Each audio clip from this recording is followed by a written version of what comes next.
Assalamualaikum warahmatullahi wabarakatuh. Alhamdulillah wassalatu wassalamu ala rasulillah nabiyina Muhammadin wa ala alihi wa ashabihi wa man tabi'ahum bi ihsanin ila yaumiddin.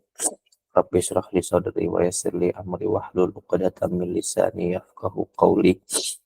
Baik. Eh, Alhamdulillah segala puji bagi Allah Subhanahu wa taala atas rahmat dan karunia-Nya. Kita masih dimudahkan oleh Allah Subhanahu wa taala untuk dapat melanjutkan pelajaran kita hari ini, yaitu mempelajari ilmu mustalah hadis, membahas kitab At-Tazkirah fi Ulumil Hadis karya Al-Imam Ibn Al-Mulaqqin rahimahullahu taala. Baik, kita lanjut saja. Kita akan membahas dari permasalahan mutawatir sampai bukan mustafid, ya lebih ke mukhtalaf dan salah. Baik. Kemarin kita telah membahas beberapa hal yang ada pada mutawatir, tapi belum lengkap ya. Pertama, hadis mutawatir sebagaimana kita ketahui 2 pekan kemarin, yaitu wa huwa khabaru jama'atin yufidu binafsihi al-ilma bisidqihi, bahwasannya yaitu hadis mutawatir itu hadis yang menghasilkan keyakinan, yaitu al-ilm bisidqihi, dengan kebenarannya. Nah, baik. Jadi hadis mutawatir itu hadis yang menghasilkan kebenaran dengan pasti, yang menghasilkan kebenaran 100%. Dan hadis mutawatir merupakan tingkatan hadis yang paling kuat di antara hadis-hadis yang lain. Dikarenakan hadis mutawatir secara dalalah, secara subutnya selevel dengan Al-Quran. Selevel dengan Al-Quran. Karena Al-Quran diriwayatkan secara mutawatir, begitu juga hadis mutawatir diriwayatkan dengan cara mutawatir juga, dengan cara tawatur. Baik. Yang perlu kita pertanyakan, yang belum kita bahas pekan kemarin, berapa sih jumlah yang dikatakan sampai taraf mutawatir? Kita ketahui 2 pekan kemarin bahwasanya hadis itu terbagi menjadi 2 dari segi kekuatannya. Yang pertama, banyak dari riwayatnya. Yang pertama ada hadis ahad, ada hadis mutawatir. Hadis ahad yaitu terbagi menjadi 3. Ada gharib, ada aziz, dan ada masyhur. Kemudian ini hadis gharib itu diriwayatkan oleh 1 perawi saja. Kemudian hadis aziz itu diriwayatkan oleh 2 perawi. Kemudian hadis masyhur diriwayatkan oleh 3 atau lebih. 3 atau lebih perawi. Adapun hadis mutawatir bukan berarti kita pahami hadis yang diriwayatkan oleh 4 rawi atau lebih, enggak. Tapi hadis mutawatir itu ulama berbeda pendapat dalam hal ini. Berbeda pendapat dalam hal ini. Di kalangan Syafi'iyah sendiri, yaitu ulama hadis Syafi'iyah, itu banyak banget akwalnya. Ada yang mengatakan dikatakan mutawatir, yaitu jumlah perawi yang dikatakan mutawatir itu ada yang mengatakan 4. Ada yang mengatakan 7. Ada yang mengatakan 9. Ada yang mengatakan 12. Ada yang mengatakan 70. Dan semisalnya. Itu disebutkan oleh Imam Suyuti dalam kitabnya Tadribur Rawi. Semua akwal-akwalnya disebutin beliau. Tapi wallahu ta'ala alam, yang dirojihkan oleh para muhakkik, yaitu orang-orang yang peneliti hadis, itu bahwasanya tidak ada angka khusus pada hadis mutawatir. Selama hadisnya itu banyak banget perawinya, dan menghasilkan keyakinan, maka sudah dikatakan dia itu hadis mutawatir. Di antaranya hadis ini, yaitu man kadzdzaba alayya muta'ammidan falyatabawwa maq'adahu minan nar. Barang siapa berdusta atau berbohong atas namaku dengan sengaja, maka siapkanlah tempat duduknya di neraka. Nah, hadis ini diriwayatkan oleh banyak banget perawi. Qila arbaun, wa qila isnan wasitun, wa qila mi'atan, dan lainnya. Karena kan banyaknya hadis ini diriwayatkan, maka hadis ini masuk dalam jenis mutawatir. Dan mutawatir terbagi menjadi dua. Ada mutawatir lafzi dan ada mutawatir maknawi. Di antara mutawatir lafzi yaitu hadis yang barusan kita baca, yaitu man kadzdzaba alayya muta'ammidan falyatabawwa maq'adahu minan nar. Mutawatir lafzi itu adalah sesuatu hadis yang lafaznya itu sama semua dari seluruh perawi hadis. Misalnya diriwayatkan oleh Abu Bakar, Umar, Utsman, Ali, Abu Hurairah, Anas bin Malik, dan lainnya. Kemudian setiap tobakoh sama lafaznya menggunakan kata man kadzdzaba alayya muta'ammidan falyatabawwa maq'adahu minan nar, maka dikatakan mutawatir lafzi. Secara hukum dan secara lafaz dia sama, tidak ada perbedaan. Dan beberapa ulama menganggap bahwasanya hadis ini adalah hadis yang terkuat yang pernah ada. Beberapa ulama menganggap. Kenapa? Karena saking banyaknya yang meriwayatkan hadis ini dan diriwayatkan dengan cara mutawatir bilafzi, yaitu dengan lafaznya sama semua tanpa perbedaan.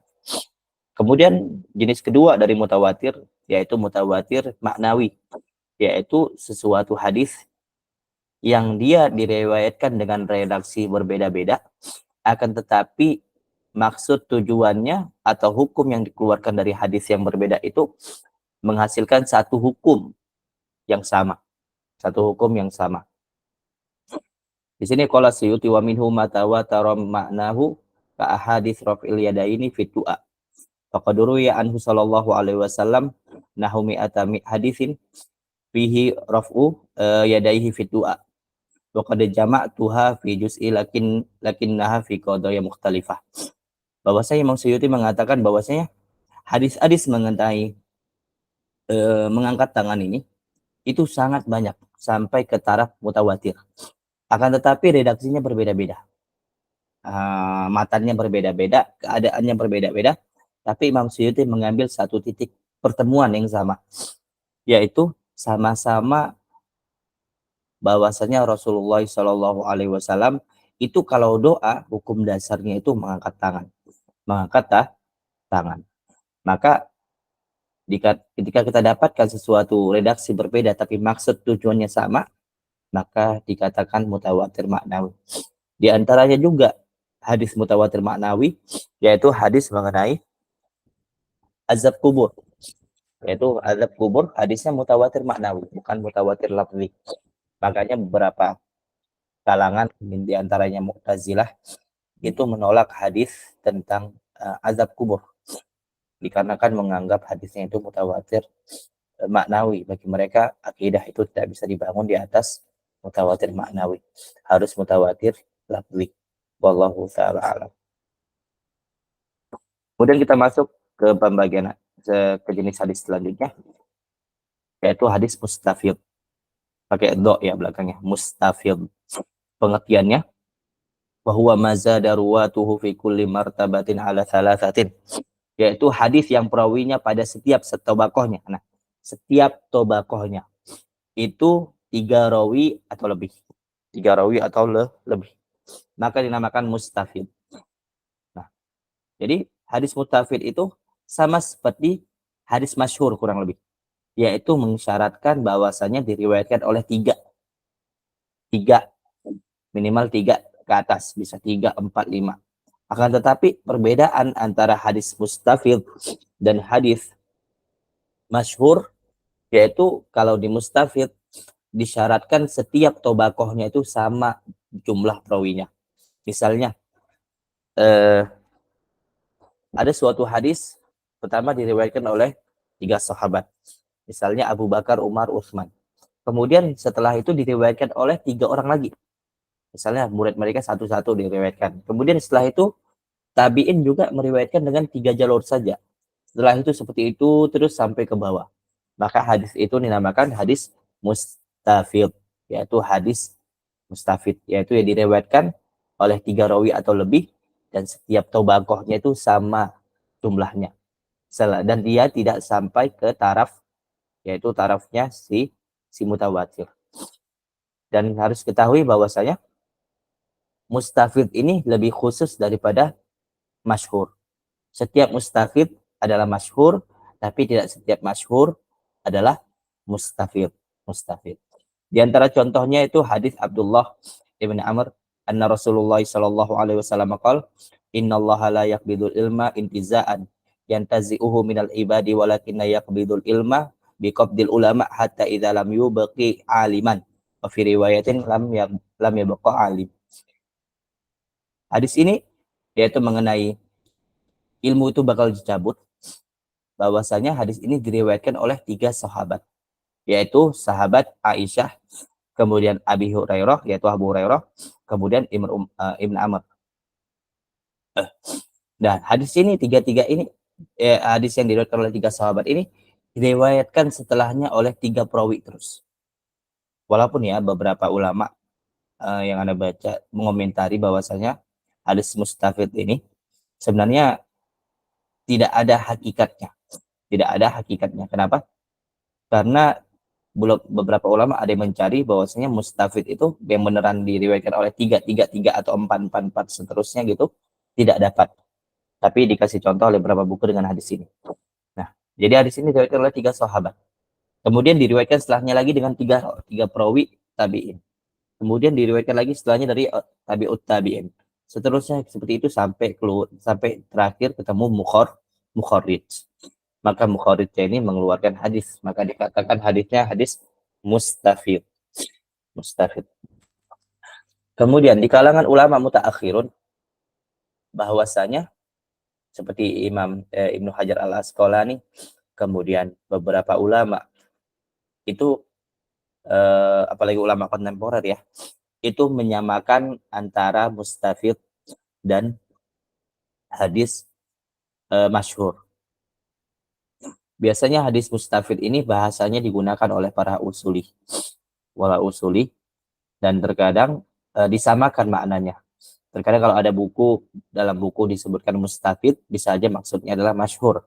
Bisa. Kemudian kadang ada hadis masyhur dikatakan, tapi bisa aja maksudnya adalah mustafid. Jadi dua ini muradif di kalangan beberapa ulama.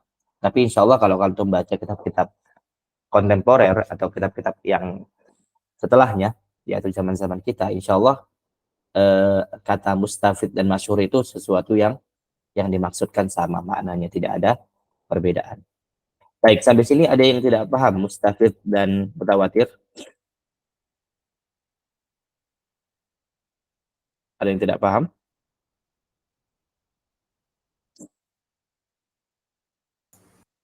Paham Ustaz, insyaallah.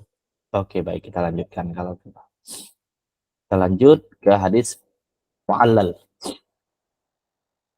Hadis mu'allal. Dikatakan di sini wa huwa mattala ala illatin qadihatin fi sihhatihi ma'as salamati anha zahiran. Yaitu apa yang disadari adanya illah yang mempengaruhi sahihnya suatu hadis dengan keadaan zahirnya selamat dari illah. Selamat dari illah. Jadi hadis mu'allal itu adalah hadis yang tampak secara pandangan mata kita ini aman-aman aja hadisnya, nggak ada masalah.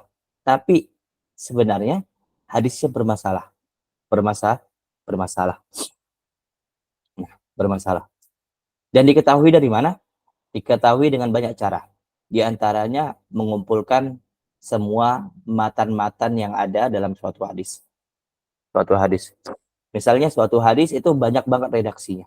Maka dikumpulkan, maka ketahuanlah yang mana ada illah atau tidak. Kemudian atau dikumpulkan semua rawi-rawinya. Maka diketahui mana rawi yang mempunyai illah tertentu di sanadnya. Diketahui dari situ. Maka di situ juga kita pahami bahwasanya illah dalam suatu hadis itu terbagi menjadi 2. Ada illah yang terdapat pada sanad hadisnya, ada illah juga yang terdapat pada matan hadisnya. Jadi 2 hal ini harus diperhatikan. Tuh. Dan kadang illah-illah pada hadis seperti ini itu jarang orang banyak ketahui. Dan itu perlu penelitian yang besar, perlu kesungguhan yang banyak untuk mendapati ilah-ilah sebuah hadis. Karena nggak setiap orang bisa dapat ilah dari sebuah hadis. Seperti misalnya hadis doa kafaratul majelis, itu hadisnya dikisahkan ya, bahwasanya Imam Bukhari ditanya oleh Imam Muslim tentang doa kafaratul majelis, bahwa Imam Bukhari mengatakan bahwasanya hadis itu doif. Imam Bukhari mengatakan hadis itu doif. Maka Imam Muslim bertanya, di mana doifnya? Karena di situ ada ilah. Dan Imam Muslim tidak dapatin ilahnya dalam hal itu. Wallahu a'lam, ana lupa juga ilahnya apa. Tapi di situ kita pahami bahwasanya Imam Muslim saja yang kurang lebih selevel sama Imam Bukhari itu kadang tidak dapat mendapati sebuah ilah dalam sebuah hadis. Konon lagi orang-orang seperti kita dan lainnya itu ilmu ilah ini termasuk ilmu yang untuk mencari ilah sebuah hadis ini ada ilmu yang termasuk ilmu yang sulit. Bahkan Imam Ibnu Khuzaimah mengatakan bahwasanya sedikit banget orang-orang yang memahami ilmu ilah ini. Di antaranya ulama-ulama yang mengetahui ilmu ilah ini ada Imam Ibnu Khuzaimah, kemudian Imam Abu Hatim, kemudian Imam Tirmidzi, kemudian Imam kalau yang agak mundur sedikit mutaakhirin itu Imam Ibnu Rajab, kemudian dan beberapa lagi yang mengetahui ilmu ilal ini. Ilal-ilal yang terdapat dalam hadis. Bisa dari segi sanadnya atau dari segi matannya. Ya, ada yang mau coba baca, dipersilakan. Contoh ilah pada sanad dan contoh ilah pada matan. Ada yang mau coba baca, dipersilakan.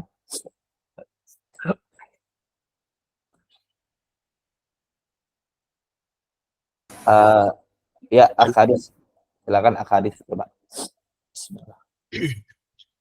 Hadis mu'allal, pengertian wa huwa mattala'a ala illatin qadihah fi sihhatihi ma'as salamah anha zahiran. Apa yang disadari adanya illah yang mempengaruhi sahihnya suatu hadis dengan keadaan zahirnya selamat dari illah. Contoh ilah pada sanad an Ibni Juraij an Nafi' an Ibni Umar qala Rasulullah sallallahu alaihi wasallam la tabul qa'iman. Haddatsana Ibnu Juraij an Abdul Karim ibni Abi Umayyah an Nafi' an Ibni Umar an Umar qala ra'ani Rasulullah sallallahu alaihi wasallam wa ana abulu qa'iman faqala ya Umar la tabul qa'iman. Oke, baik. Coba antum semua perhatikan kira-kira apa perbedaan dari dua hadis ini. Persilahkan yang bisa kasih penelitiannya secara singkat dari dua hadis ini. Ada yang mau nyoba? Dipersilakan. Apa perbedaan dari dua hadis ini? Dari segi sanad ya, kita nengok sanadnya doang. Karena nggak menunjukkan matanya secara. Oke, ada yang mau coba? Apa perbedaan dari dua hadis ini?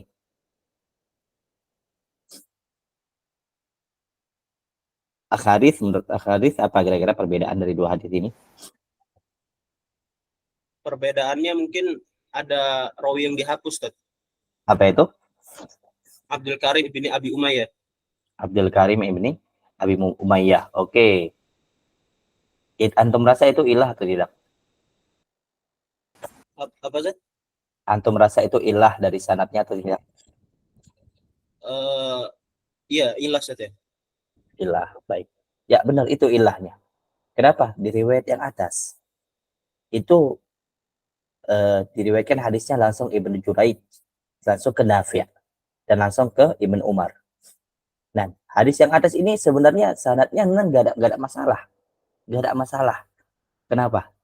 Karena Juraij dan Nafi' seingat saya itu ketemu. Tapi ada sesuatu yang tersembunyi dari hal ini. Kenapa? Karena di pertengahan antara dua rawi ini sebenarnya ada seorang rawi yang tak tersebut dalam sanad itu, yaitu Abdul Karim ibni Abi Umayyah.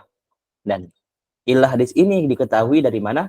Diketahui dari dikumpulkannya sanad-sanad yang ada kemudian diketahui bahwasanya oh di pertengahan ini ada seorang rawi selain yang menjadi perantara Ibn Juraid dan Nafi'. Kemudian diketahui juga adanya perantara ini dikarenakan beberapa musahih hadis di antaranya Imam Muslim dan yang lainnya itu tidak mewajibkan adanya iltiqa, yaitu pertemuan di antara dua rawi, atau kita bilang cukuplah sezaman kita udah husnuzon bahwasanya mereka itu saling meriwayatkan. Misalnya kalau ana dengan Al-Harith sezaman nggak kita Al-Harith, kira-kira sezaman ya. Nah, tapi antum berada di Malang, ana di Jakarta, apakah itu melazimkan antum itu bisa meriwayatkan hadis dari saya? Anggap wasilah tawasul semuanya nggak ada selain selain surat menyurat dan muhadharah. Kira-kira mungkin nggak, Ak Harith? Kecil kemungkinannya, Ustaz. Kecil kemungkinan, tapi beberapa ulama itu husnuzon. Kenapa? Karena kalau udah sikoh, sesama sikoh meriwayatkan sezaman, itu nggak mungkin mereka itu nggak ketemu, pasti ketemu. Tapi berapa ulama di antaranya Imam Bukhari itu mewajibkan adanya syarat untuk pertemuan antara dua rawi itu, walau sebentar. Karena beberapa biografi para rawi itu banyak banget tidak menyebutkan bahwasanya mereka saling ketemu atau tidak, enggak. Cuma dikatakan ini meriwayatkan dari sini, itu aja. Tanpa dikasih tahu apakah pernah ke Baghdad kah atau pernah ke Hijaz kah dan lainnya. Itu perbedaannya. Kemudian kalau antum bilang Al-Kharith tadi ilahnya adalah ada rawi yang tidak disebutkan di hadis yang atas, yaitu Abdul Karim bin Abi Umayyah. Ada nggak ilah yang lain kira-kira dari hadis ini?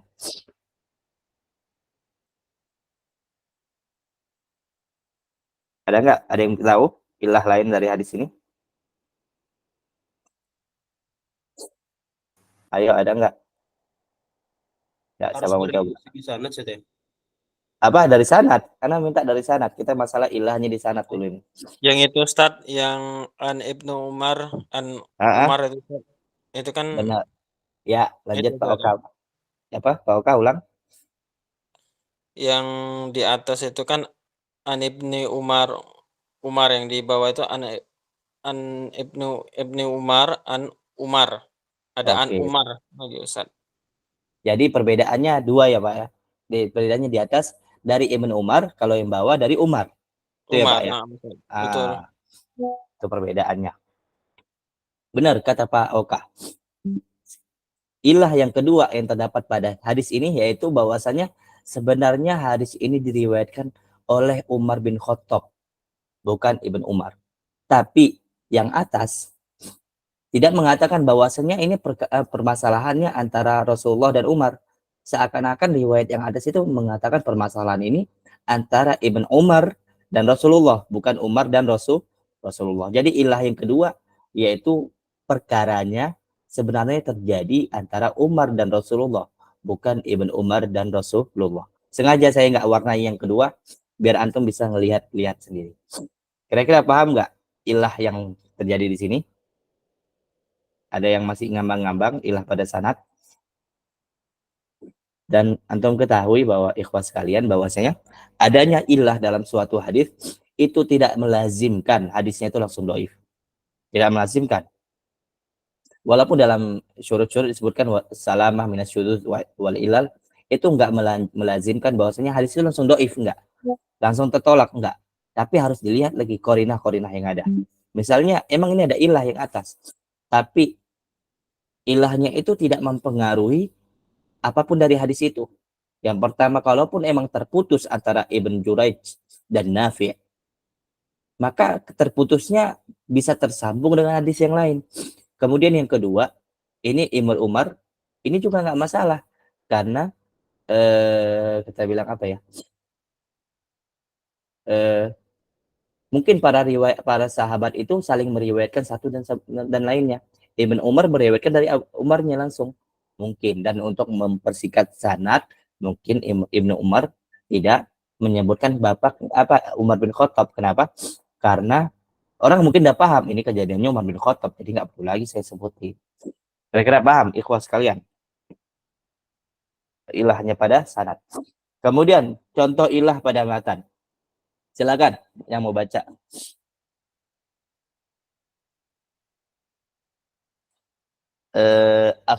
Aksan Panji coba. Rawahul Bukhari.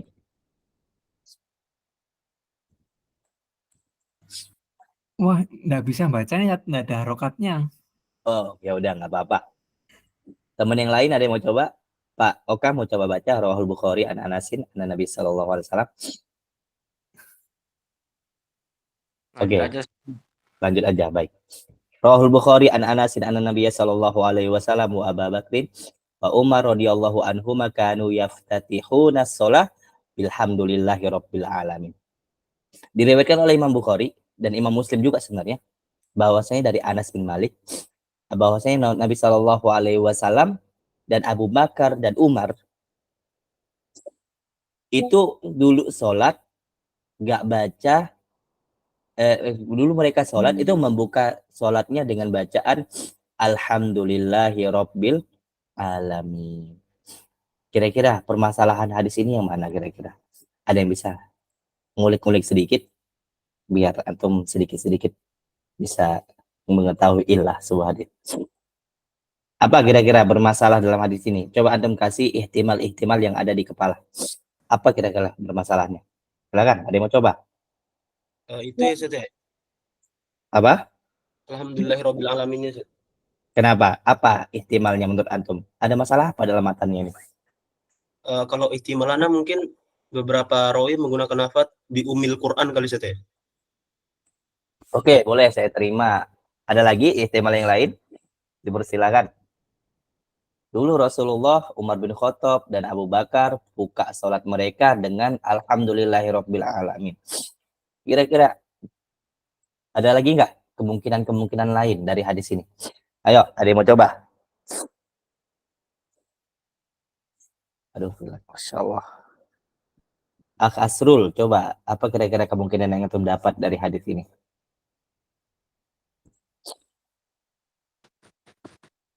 Mungkin penyebutan iftitahnya Ustaz. Iftitahnya maksudnya? Ya kan seharusnya di dalam sholat itu ada doa iftitah gitu. Oke, boleh. Allah alam ya. Nggak apa-apa, kita lagi belajar soalnya. Nah, baik, saya kasih langsung ya. Bahwasanya di sini dikatakan oleh Imam As-Sakhawi rahimahullah ta'ala, walaupun ini beliau karena berpegang kepada mazhabnya mazhab Syafi'i, beliau menganggap di sini ada illah. Kenapa? Pertama, antum sepakat nggak hadis itu boleh diriwayatkan secara makna? Sepakat atau tidak? Halo? Ya bisa Ustaz. Bisa kan? Bisa. Hadis itu boleh diriwayatkan secara makna. Kemudian Imam As-Sakhawi menganggap bahwasanya hadis ini nih diriwayatkan secara makna. Kenapa? Karena dari konteks redaksinya ini seakan-akan nih Imam Anas bin Malik ini ngeriwayatkan dengan kontekstual dengan redaksi atau ibarah tersendiri. Karena dengan makna doang. Dan Nabi Shallallahu Alaihi Wasallam, Abu Bakrin, wa Umar radhiyallahu anhuma kanu yaftatihuna sholat bilhamdulillahi rabbil alamin. Maka dipahami, oh hadisnya ini makna apa? Diriwayatkan secara makna. Kemudian di antara dan Imam As-Sakhawi juga menyebutkan bahwa ya dikatakan dengan alhamdulillahirabbil alamin di sini maksudnya bukan berarti dibuka dengan alhamdulillahirabbil alamin beneran, tapi memaksudkannya itu apa? Membaca Al-Fatihah. Bukan maksudnya membacanya dari alhamdulillahirabbil alamin. Kenapa? Sekiranya kalau disebutkan sama si Anas ini, sahabat Anas radhiyallahu anhu ini dengan kata yaftatihuna shalah bi bismillahirrahmanirrahim, kira-kira mubham nggak maknanya? Agak rancu nggak maknanya ketika diucapkan bahwasanya Nabi, Abu Bakar dan Umar membuka sholat dengan bismillahirrahmanirrahim. Rancu nggak maknanya kira-kira? Rancu nggak maknanya?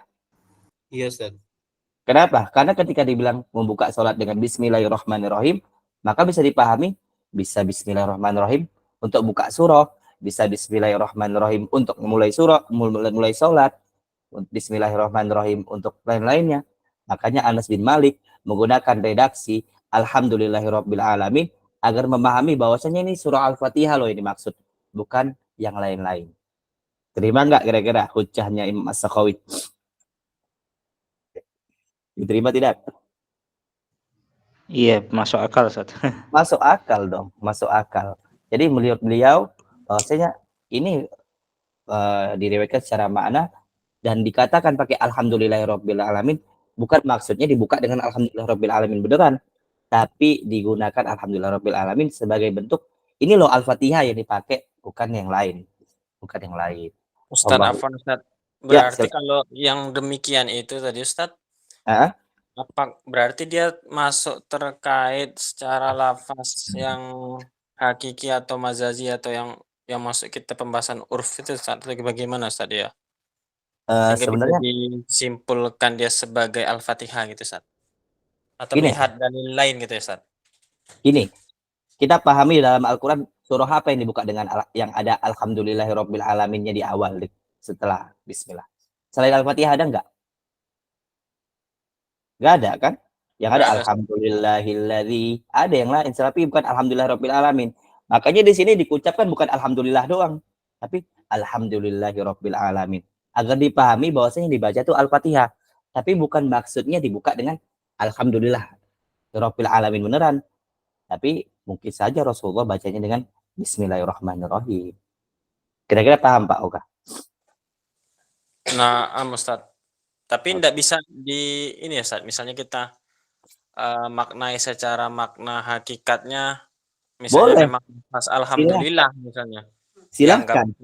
Silahkan. Bagi mazhab yang mengatakan ini hakikat ini lafaznya secara lafaz ini diriwayatkan secara lafaz, maka dipahami bahwasanya disunahkan untuk tidak mencaharkan bismillahnya. Malikiyah mengatakan, dari dalil ini mengatakan bismillah itu enggak termasuk Al-Fatihah. Syafi'i mengatakan kata alhamdulillah ini sebagai bentuk, yakni al-khas yuradu bihil am. Maksudnya khusus, kata-katanya khusus tapi maksudnya umum, yaitu dikatakan alhamdulillah maksudnya Al-Fatihah. Jadi bisa banyak banget penafsiran para ulama terhadap hadis ini. Kira-kira paham? Nah, Ustaz, alhamdulillah jazakumullahu khairan Ustaz. Wa iyyakum. Oke, dianggap paham ya, insyaallah. Kalau ada yang nggak paham dikabarin. Kita lanjut hadis muttarib. Silakan yang mau baca. Pak Haris kalau emang gak ada yang mau baca dipersilakan. Lanjut aja Ustaz ya. Ya, lanjut aja. Pengertian wa huwa ma yarwi ala aujuhin mukhtalifah mutasawiyah, yaitu hadis yang diriwayatkan dengan banyak redaksi yang berbeda dengan sama kekuatan hadisnya. Baik. Contoh, Ya lanjut baca dulu. contoh ittirab pada sanad maruwinahu an Ismail ibni Umayyah an Abi Amr ibni Muhammad ibni Huraith an jaddihi Huraith an Abi Hurairah an Rasulillah sallallahu alaihi wasallam fil musalla Musolli. fil musalli idza lam yajid asan yansibuha baina yadayhi falyakhud khattan wa rawahu Sufyan ats-Tsauri anhu an Abi Amr ibni Huraith an abihi an Abi Hurairah wa rawahu Humaid ibn al-Aswad an Ismail an Abi Amr ibni Muhammad ibni Huraith ibni Sulaim an abihi an Abi Hurairah wa rawahu Wuhaib wa Abdul Warith an Ismail an Abi Amr ibni Huraith an jaddihi Huraith wa qala Abdul Razzaq an ibni Jurayj sami'a Ismail ibni Huraith ibni Ammar an Abi Hurairah wa fihi minal ittirab aktsar mimma dzakarnahu wallahu alam. Baik. Perhatikan, hadis muttarib itu adalah hadis yang diriwayatkan dengan banyak redaksi. Bisa redaksi dari segi sanadnya, bisa redaksi dari segi matannya, sama kayak mu'allal tadi. Tapi muttarib ini lebih ke arah hadisnya itu banyak banget redaksinya, bukan banyak sih, minimal 2. Banyak redaksinya dan dia saling bertabrakan yang nggak memungkinkan untuk untuk dijamak antara keduanya dan tidak memungkinkan untuk ditarjih. Jadi nggak mungkin dia di apa namanya dia namanya dijama, yaitu digabungkan maknanya, diambil kosnya, diambil amnya, diambil mutlaknya, diambil mukoyatnya, nggak bisa. Tapi dia harus dibuang redaksi-redaksi yang ada dan mengambil kesimpulan saja. Beberapa ulama ada yang membuang sekaligus, ini nggak bisa dipakai, ya udah tawakuf dalam hal ini. Tapi ada beberapa ulama mengatakan kita ambil intinya saja. Benang merah di antara semua yang itirab ini apa? Nah, bisa itirab dari segi matan dan bisa itirab dari segi sanad, yaitu saling bertabrakan suatu matan atau sanad dengan hadis-hadis yang lainnya. Di antaranya yang pada hadis sanad ini sini ada, untuk perhatikan, ada beberapa lama yang hampir sama tapi berbeda. Yang pertama dari turuk yang pertama, jalan pertama itu Marwina an Ismail ibn Umayyah an Abi Amri ibn Muhammad ibn Huraithin an jaddihi Huraithin. Pertama untuk perhatikan nih, Abi Amr ibn Muhammad ibn Huraith an jaddihi Huraith. Kemudian turuk kedua yaitu an Abi Amr ibn Huraith an abihi. Apa perbedaan yang satu sama yang kedua? Apa perbedaan satu yang kedua sama yang kedua? Dari Abi Amr ibn Muhammad ibn Huraith dan an jaddihi Huraithin dengan an Abi Amr ibn Huraithin an abihi. Apa perbedaan antara keduanya? Kakek Ada sama an abihi, Apa? ada an abihinya itu Ustaz. An abihi satu, yang kedua kalau yang atas an jaddihi, yang ini yang kedua an abihi. An abihi ya Ustaz. Perbedaan antara keduanya ini apa lagi bedanya?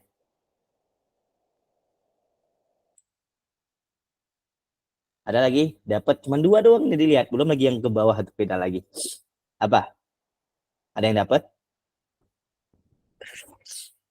Oke, mungkin ya. Ada yang mau coba? Dipersilakan. Sufyan Ats-Tsauri ya. Bukan, itu di mukhorijnya dianggap kita keluarkan itu, anggap keluarkan, yang enggak saya merahkan anggap keluarkan. Yang merahnya aja perhatikan, enggak jauh-jauh. Apa Hurais Ibnu Sulaim itu Ustaz. Ibnu Huraith Ibnu Sulaim, bukan, kita masih kedua turuk aja. Masih dua jalur aja, jalur pertama sama jalur kedua doang kita bedah. Apa bedanya? Yang pertama ada Ibni Muhammad, Ustaz. Ya, yang kedua Nggak ada. nggak ada, langsung Ibn Huraith kan? Iya, Ustaz. Seakan-akan yang pertama bapaknya Muhammad, yang kedua bapaknya Huraith. Benar nggak kira-kira? Benar nggak kira-kira? Iya, itu yang dua riwayatnya saling bertabrakan. Yang mana benar namanya ini? Yang mana benarnya?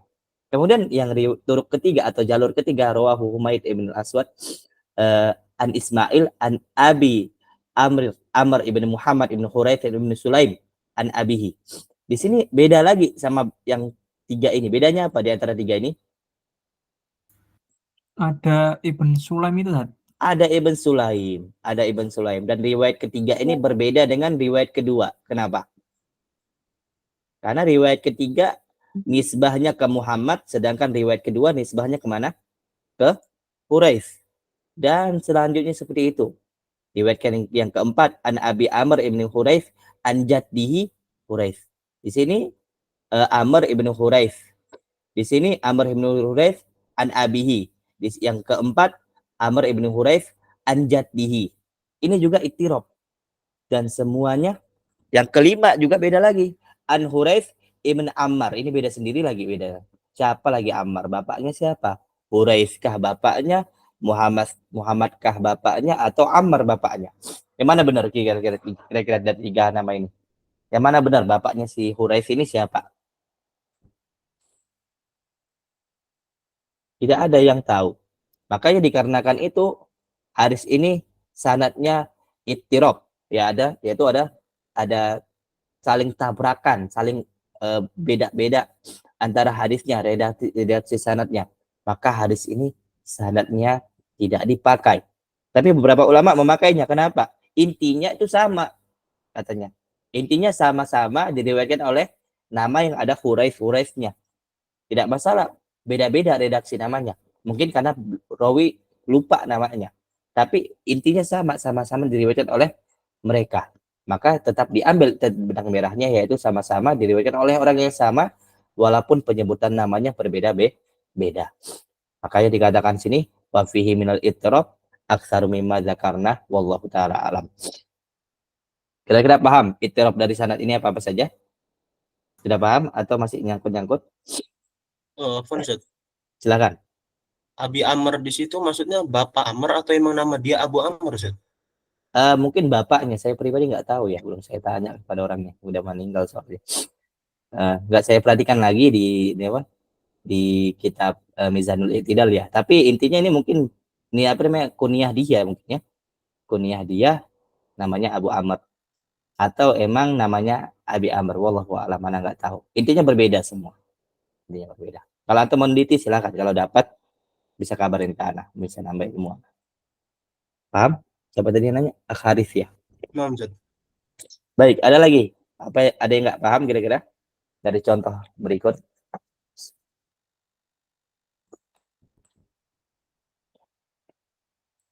Dan diantaranya ada juga hadis-hadis yang ittirab itu diantaranya hadis tentang kapan lahirnya Rasulullah SAW. Itu juga beberapa ulama menganggapnya itu ittirab. Kenapa? Banyak banget redaksi tanggalnya. Tanggal 13, tanggal 16, dan lain-lainnya. Tapi beberapa ulama juga ada yang bisa mentarjihnya, yaitu dengan menyambungkan hari. Maksudnya Rasulullah itu lahir di hari Senin, maka dicari paling dekat di antara tanggal-tanggal itu yang mana.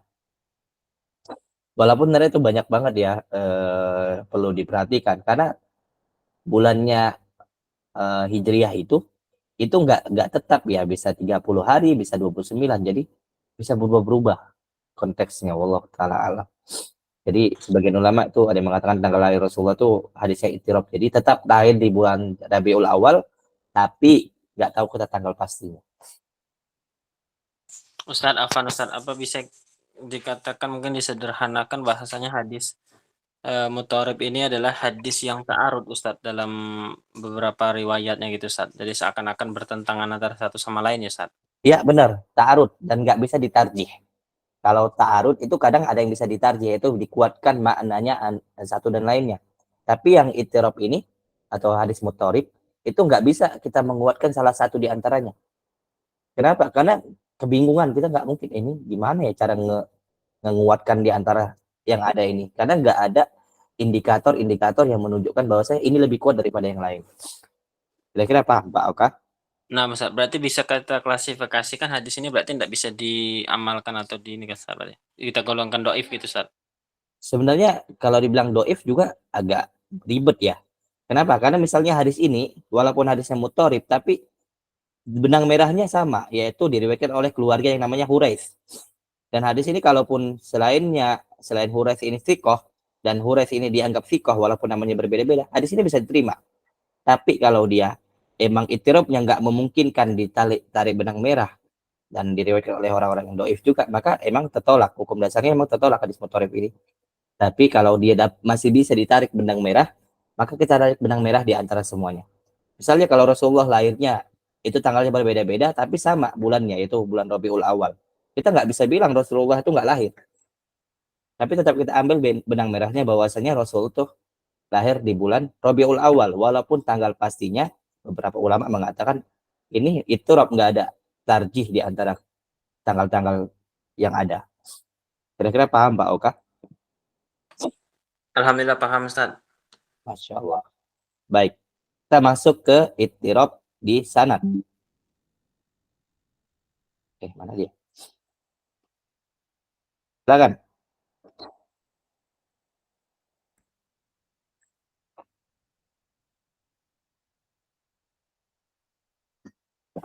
Hadis dipersilakan coba.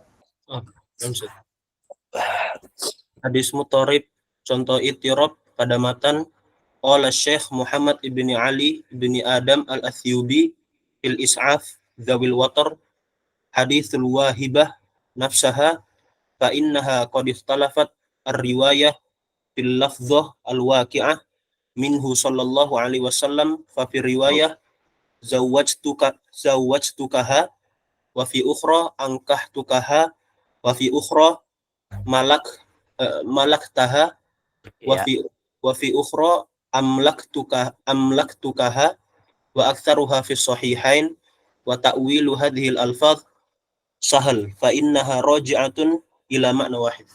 Nah, ini dia. Ini hadis ittirab, yaitu hadis mengenai perempuan yang menawarkan dirinya untuk menikah.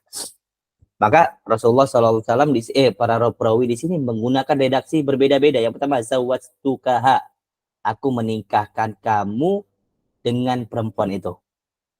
Zawwajtukaha. Yang kedua, ankahtukaha, aku nikahkan kamu dengan dirinya. Kemudian malaktaha, yaitu kamu punya dia tuh sekarang. Kamu punya dia. Atau amlaktukaha, aku udah menjadikan kamu itu punya dia. Kamu itu punya dia. Atau kamu itu memiliki dia. Nah, ini semuanya dengan lafaz yang berbeda-beda. Hadisnya secara matan ittirab, yaitu adanya lafaz-lafaz yang berbeda. Apakah kita mentarjih antara lafaz-lafaz ini? Nggak bisa. Nggak bisa. Yang mana lafaznya yang benar ya? Apakah zawwajtukaha atau ankahtukaha atau malaktaha atau amlaktukaha? Mana benar nih? Nggak bisa ditarjih. Tapi kita bisa ngambil benang merah di antara semuanya ini. Bahwasanya Rasulullah SAW menikahkan seseorang yang awalnya dia menawarkan dirinya kepada Rasulullah, tapi Rasulullah menikahkannya kepada orang lain. Ini yang dimaksud dengan ittirab matan.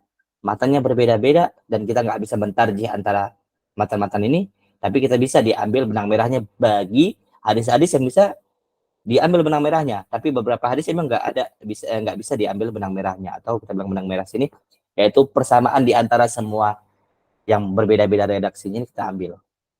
Nah, tapi hukum dasarnya ittirab itu nggak bisa ditarik benang merahnya, walaupun beberapa hadis bisa ditarik benang merahnya. Kira-kira paham dari ittirab di matan ini? Ada yang mau ditanyakan?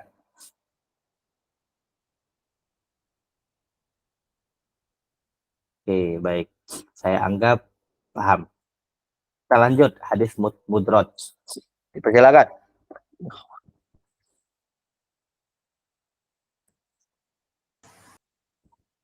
Hadis mudraj, pengertian wa huwa ziyadatun taqa'u fil matni wa nahwihi, yaitu adanya tambahan matan dan semisalnya dari rawi pada hadis Nabi. Contoh hadis mudraj, an Nu'aim ibni Abdillah annahu ra'a Abu Hurairah yatawadda faghasala wajhahu wa yadayhi hatta kada yablughu al-mankibain. Thumma ghasala rijlaihi hatta rafa'a ila as-saqain. Thumma qala sami'tu Rasulullah sallallahu alaihi wasallam yaqul inna ummati ya'tuna yaumal qiyamah gurran muhajjalin min atharil wudu. Faman istata'a minkum ayyutila gurratahu falyaf'al. Baik. Hadis mudraj yaitu hadis yang di padanya itu ada tambahan. Bisa berupa tambahan sanad atau bisa juga tambahan pada matan. Intinya ada sesuatu yang ditambahkan dalam hadis itu. Bisa perkataan dari rawinya, atau bisa dari lafaz hadisnya sendiri, atau bisa juga hadis yang seakan-akan dia perkataan Nabi, tapi sebenarnya itu bukan perkataan Nabi. Perkataan sahabat kah? Sebagiannya perkataan sahabat dan sebagian perkataan Nabi. Di antara contoh hadis mudraj ini yang saya riwayatkan ini, yaitu hadis mengenai disunahi untuk saya bilang menjaga wuduk, menjaga wuduk. Ya, menjaga wuduk. Di sini dikatakan inna ummati ya'tuna yaumal qiyamati ghurran muhajjalina min atharil wudu. Faman istata'a minkum an yutila ghurratahu falyaf'al. Rasulullah mengatakan sungguhnya umatku pada hari kiamat itu akan datang pada hari kiamat umatku itu akan datang dalam keadaan bagian-bagian wuduknya itu bercahaya, kita bilang. Bagian-bagian wuduknya itu bercahaya. Kemudian dikatakan faman istata'a minkum an yutila ghurratahu falyaf'al. Barang siapa yang mampu untuk memanjangkan cahayanya, yaitu memanjangkan daerah wuduknya, maka melakukanlah. Nah, di sini kalau dalam hadis ini seakan-akan perkataan terakhir yaitu faman istata'a minkum an yutila ghurratahu falyaf'al, ini seakan-akan perkataan Nabi. Tapi setelah dikumpulkan semua jalur, semua matan, semua perawi, didapati bahwasanya hadis ini adalah perkataan faman istata'a minkum an yutila ghurratahu falyaf'al. Ini matan yang terakhir ini yang dimerahin ini adalah matan yang bukan berasal dari hadis Nabi Shallallahu Alaihi Wasallam. Ini bukan perkataan Nabi. Dan para ulama mencari-cari, didapati kesimpulan bahwasanya perkataan terakhir yaitu faman istata'a minkum an yutila ghurratahu falyaf'al, ini adalah perkataan Abu Hurairah radhiyallahu anhu. Jadi yang awalnya doang perkataan Nabi yaitu inna ummati ya'tuna yaumal qiyamati ghurran muhajjalina min atharil wudu, itu doang perkataan Nabi. Kemudian ditambahkan sedikit perkataan Abu Hurairah di akhir. Nah, kita awalnya nggak tahu yang merah ini sebenarnya perkataan Abu Hurairah. Kemudian ulama hadis memeriksanya, dipahami bahwasanya yang perkataan Nabi itu dari inna ummati sampai al-wudu, sedangkan faman istata'a sampai akhir itu perkataan Abu Hurairah radhiyallahu anhu. Maka diketahui bahwasanya hadis ini hadis mudraj, yaitu hadis yang ditambah di dalamnya ada tambahan. Bisa tambahan dari matan atau bisa tambahan dari sanadnya. Sebenarnya ada juga mudraj sanad, tapi saya kurang ada waktu tadi nyari ya. Nah, jadi di sini adalah hadis mudraj dari segi sanad. Hukumnya apa? Hukumnya tetap dikatakan hukum hadisnya hadis sahih, tetap dihukumi antara 3, hadis sahih, hasan ataupun dhaif. Akan tetapi kalau mudrajnya itu tetap kita hukumi bahwasanya hal itu bukan dari Nabi Shallallahu Alaihi Wasallam. Di antaranya juga itu hadis yang pernah saya sebutkan, hadis tentang pemimpin ya kalau nggak salah, yaitu kaifa nasna'u ya Rasulullah isma' wa ati wa induriba dhahruk wa ukhidha maluk. Itu tentang hadis penguasa-penguasa yang di masa depan tidak akan berpetunjuk kepada petunjuk Nabi Shallallahu Alaihi Wasallam. Qulubuhum qulubus syayatin fi juthmanil ins, hati-hati mereka hati-hati syaitan dalam jasad manusia. Kalau nggak salah hadisnya dari Ubadah bin Samit kalau nggak salah ya. Kemudian dikatakan, bagaimana kami lakukan wahai Rasulullah ketika mendapat di zaman seperti itu? Rasulullah mengatakan, isma' wa ati wa in duriba dhahruk wa ukhidha maluk. Kata wa in duriba dhahruk wa ukhidha maluk, Imam Darul Qutni rahimahullahu taala menganggap hadis ini mudraj.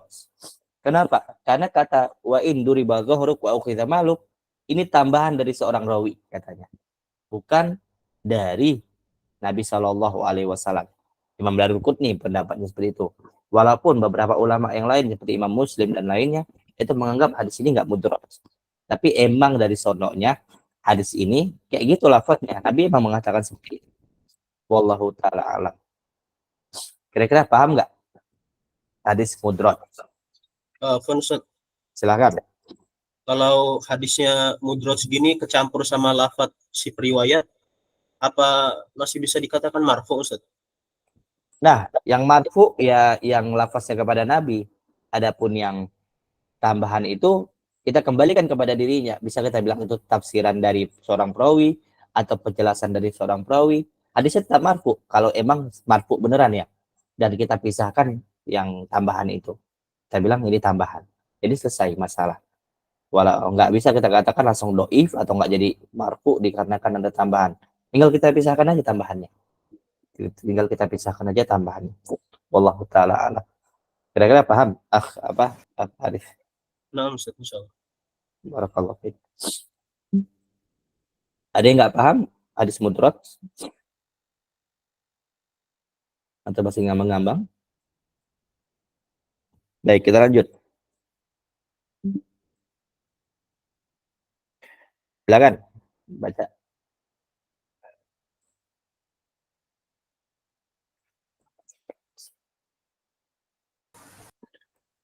Hadis maudhu, pengertian wa huwal mukhtalaq al-masnu', hadis yang dibuat-buat.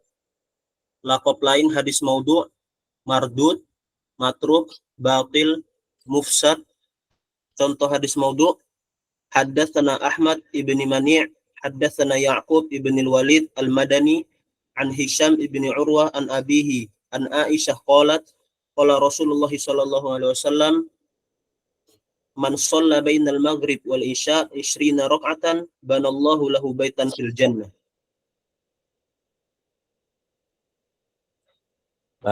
Hadis maudhu mungkin antum semua pada tahu ya hadis maudhu itu apa.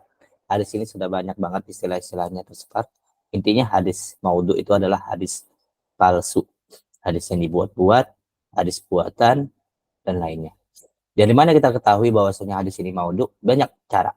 Di antaranya itu dari adanya perawi yang dituduh berdustakah, atau emang pendustakah, atau tidak ada sanadkah, atau bertentangan dengan kita bilang nas Quran dan hadis secara qat'i, itu juga dikatakan hadis maudhu. Misalnya kalau ada hadis yang dibuat-buat seakan-akan sanadnya itu bagus, dikatakan an Malik, hadatsana Malik, an Nafi, an Ibnu Umar, an Rasulullah sallallahu alaihi wasallam, qala Rasulullah sallallahu alaihi wasallam, Rasulullah mengatakan bahwasanya Allah itu dua. Misalnya ada hadis kayak gitu, itu walaupun secara zahir sanadnya dibuat-buat, mirip banget ini kayak hadis beneran, tapi hadisnya itu tetap dikatakan palsu. Kenapa? Karena bertentangan dengan nas qat'i dari Al-Quran dan Sunnah bahwasanya Allah itu satu, qul huwallahu ahad. Dan hadis maudhu itu bisa dibuat loh, bisa dibuat.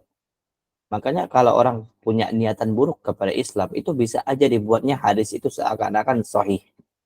Seakan-akan sahih, bisa disusunnya sanadnya sendiri. Tapi itu perlu banget effort yang lebih ya, maksudnya perlu usaha lebih untuk membuat satu hadis yang palsu tapi keadaannya macam sahih. Bisa aja dibuat-buat. Zaman sekarang aja kan orang banyak tertipu dengan kayak gitu. Mereka pertama masyarakat awam memahami bahwasanya hadis diriwayatkan Bukhari Muslim pasti sahih. Kemudian orang nulis di WA, misalnya pesan WA, bahwasanya Rasulullah Shallallahu mengatakan Dajjal akan turun di kota Medan pada tanggal sekian misalnya. Dibuat buka kurungnya hadis riwayat Bukhari Muslim misalnya. Itu para awam mungkin aja bisa percaya. Karena logikanya pendek. Hadis riwayat Bukhari Muslim pasti sahih. Kalau kayak gini bener, udah selesai. Padahal hal itu mudah banget untuk dibuat-buat di WA. Tinggal dibuat buka kurung HR Bukhari Muslim. Selesai. Itu bisa dibuat-buat. Makanya kita sebagai petolibul ilmi, orang-orang yang paham ilmu hadis, yang pernah belajar ilmu hadis, apapun hadis-hadis yang terindikasi ada kemungkinan hadis itu kayaknya nggak benar ini, kita periksa langsung. Bisa di buku, bisa di aplikasi, bisa di internet. Kenapa? Karena zaman sekarang itu untuk nulis hadis palsu itu sangat-sangat mudah sekali. Sangat-sangat mudah sekali. Makanya banyak orang-orang sekarang tertipu kan dari pesan-pesan terusan dan lainnya. Itu dia hadis maudhu. Jadi berapa cara untuk mengetahui hadis maudhu ya. Yang pertama dari adanya rawi yang penipu, yang kadzib. Kemudian ada perawi yang muttaham bil kadzib, yaitu dia itu tertuduh berdusta. Yang ketiga dibuat-buat dengan cara tertentu. Saya teringat ya di zaman siapa ya? Ada zaman para ulama itu, karena lupa bahwasanya ada seorang sindiq. Dia membuat hadis palsu itu totalnya kalau nggak salah 4.000 hadis. Itu nggak sadar mungkin manusia, nggak sadar masyarakat awam. Kenapa? Mungkin aja dibuatnya sanadnya mirip dengan hadis-hadis yang lain. Dan terkadang kita kan nggak mau meriksa hadis itu beneran ada di kitab ini nggak. Saja kan orang bilang hadis riwayat Abu Daud, diriwayatkan oleh Umar bin Khattab. Umar bin Khattab mengatakan dulu Rasulullah Shallallahu Alaihi Wasallam pernah 4 kali mut'ah misalnya. Maka kita nggak tahu kalau kita nggak memeriksa langsung. Makanya kita sebagai orang-orang yang punya kemampuan untuk memeriksa, diperiksa lagi apa yang ada di bertebaran di internet, di buku-buku. Kalau boleh diperiksa lagi. Baik. Lakop lain dari hadis maudhu itu banyak ya. Ada mardud, ada matruk, ada batil, ada mufsad. Dan yang saya ingat ini saja sih. Allah Ta'ala. Baik. Contoh hadis maudhu. Di sini disebutkan hadatsana Ahmad bin Mani'in hadatsana Ya'qub bin Al-Warid Al-Madani an Hisham bin Urwah an Abihi an Aisyah radhiyallahu anha. Qala Rasulullah sallallahu alaihi wasallam man shalla bainal maghrib wal isya 20 rakaatan banallahu lahu baitan fil jannah. Rasulullah mengatakan bahwasanya menceritakan kepada kami Ahmad bin Mani dan menceritakan kepada kami Ya'qub bin Al-Warith bin Al-Madani dan menceritakan kepada kami Hisham bin Urwah dan menceritakan kepada kami ayahnya itu Urwah dari Aisyah radhiyallahu anha bahwasanya Rasulullah SAW mengatakan barang siapa yang sholat antara maghrib dan isya 20 rakaat maka Allah Subhanahu wa taala akan bangunkan bagi dia rumah di surga. Hadisnya seakan-akan dohir bagus nih matanya full nggak ingkito, tapi para ulama mengatakan hadis ini palsu. Kenapa? Karena di dalamnya ada perawi yang tertuduh pendusta, kita bilang. Ini kalau dibilang sini waqala Ahmad kana minal kadzabin, yaitu bahwasanya ada seorang rawi di dalam hadis ini yang dia termasuk orang-orang pendusta, bahkan dibilang kibar di sini, pendusta paling besar. Baik. Maka didapati bahwasanya di hadis ini ada rawi yang tertuduh pendusta atau adalah pendusta, yaitu namanya Ya'qub bin Walid Al-Madani. Dikatakan Ya'qub bin Walid Al-Madani atau Abu Yusuf wakila Abu Hilal Al-Azdi Madani ruwiya an Hisham ibn Urwa an abihi wa qala Ahmad kana minal kadzdzabin al-kibar yada'ul hadis wa qala Yahya bin Ma'in lam yakun bi syai'in lam yakun bi syai'in kadzdzab wa qala Abu Zur'ah ghairu thiqatin wala ma'mun wa qala Razi wa Nasa'i matrukul hadis wa qala Abu Zur'ah laisa bi syai'in, dan seterusnya. Kesimpulannya bahwasanya para ulama menilai bahwasanya si Ya'qub bin Walid Al-Madani ini adalah seseorang kadzab, penipu, buka buat hadis. Nah, jadi dipahami bahwasanya dari sanad ini bahwasanya hadisnya itu palsu. Kemudian teman-teman sekalian, kita itu ini sering terjadi zaman sekarang ya. Itu jangan menyamakan hadis dhaif itu sama dengan hadis palsu, itu berat ya. Dhaif sama palsu itu beda. Walaupun palsu itu termasuk dari dhaif, tapi tidak setiap hadis dhaif itu palsu. Tidak. Karena beberapa hadis dhaif, misalnya hadis mudallas atau hadis mudroj misalnya, kemudian hadis-hadis yang lain yang dhaifnya seperti mursal, seperti maqtu dan lainnya, itu mungkin masih bisa diamalkan oleh para ulama yang lain. Akan tetapi hadis maudhu itu bersepakat para ulama tidak bisa diamalkan. Tidak bisa diamalkan. Sepakat para ulama. Hatta bersepakat para ulama tidak bisa diamalkan hadis palsu dalam amalan ya, dalam ibadah, dalam i'tiqad itu tidak bisa diamalkan. Walaupun ada syadz ya, qaul syadz dari beberapa ulama bahwasanya boleh diamalkan dalam bentuk targhib wa tarhib, yaitu dalam bentuk kita bilang penyemangat ibadah, kemudian tazkiyatun nafs itu juga boleh, atau biar orang semangat ibadah, kemudian masalah fadail amal itu boleh, itu ada syadz. Berapa ulama mengatakan seperti itu, tapi itu kita tidak terima. Tapi intinya hadis maudhu itu disepakati bahwasanya tidak boleh diamalkan secara amalan dan i'tiqad. Dan kalau boleh kita bilang sepakat juga bahwasanya tidak boleh diamalkan dalam bentuk penyemangat ibadah. Fadail amal nggak boleh dalam hadis maudhu ini. Kalau hadis dhaif mungkin yang dhaifnya ringan seperti mursal dan lainnya itu masih bisa dijadikan fadilatul amal. Karena masih ada kemungkinan ini benar dari Nabi. Walaupun nggak kita bilang itu benar dari Nabi 100%. Tapi masih ada ihtimal-ihtimal yang bisa dipertanggungjawabkan. Wallahu ta'ala alam. Sampai sini paham ikhwah sekalian mengenai hadis maudhu atau hadis palsu? Atau ada yang mau ditanyakan? Kira-kira paham yang lain? Ada yang nanya? Siapa yang nanya? Ya, silakan Aksyahidan Sultani.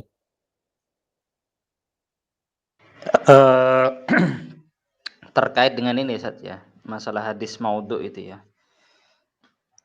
kita sering misalnya kalau di masyarakat itu saja, itu kan ada beberapa kitab yang itu isinya riwayat hadis gitu ya.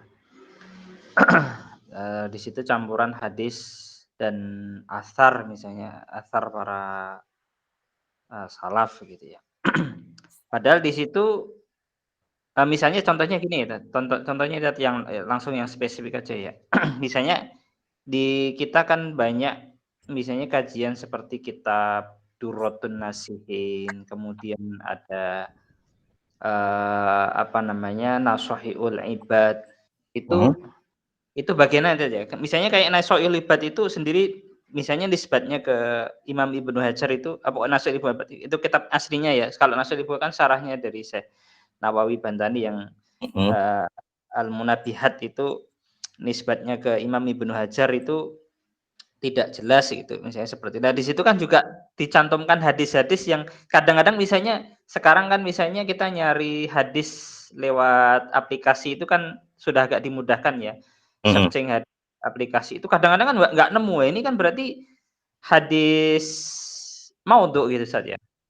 Tapi itu kan banyak dikaji para ini ya, para asatidz, para kiai ini kita bagaimana kadang-kadang kita juga ditanya begitu saat ini, kitab kayak gini gimana gitu seperti itu. Padahal itu sudah umum jamak dikaji seperti itu.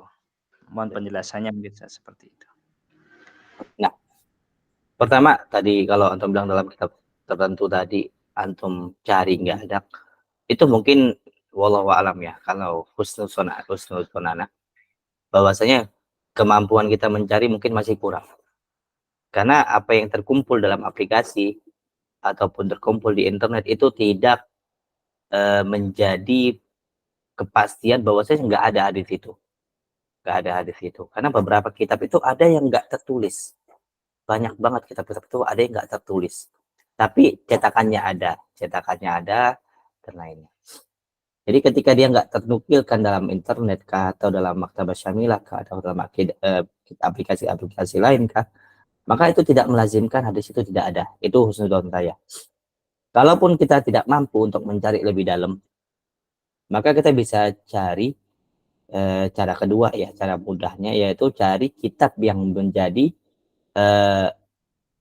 tahqiq atau kita bilang kita menjadi kitab itu mempunyai kita bilang tashih kah atau tat'if kah dari hadis itu.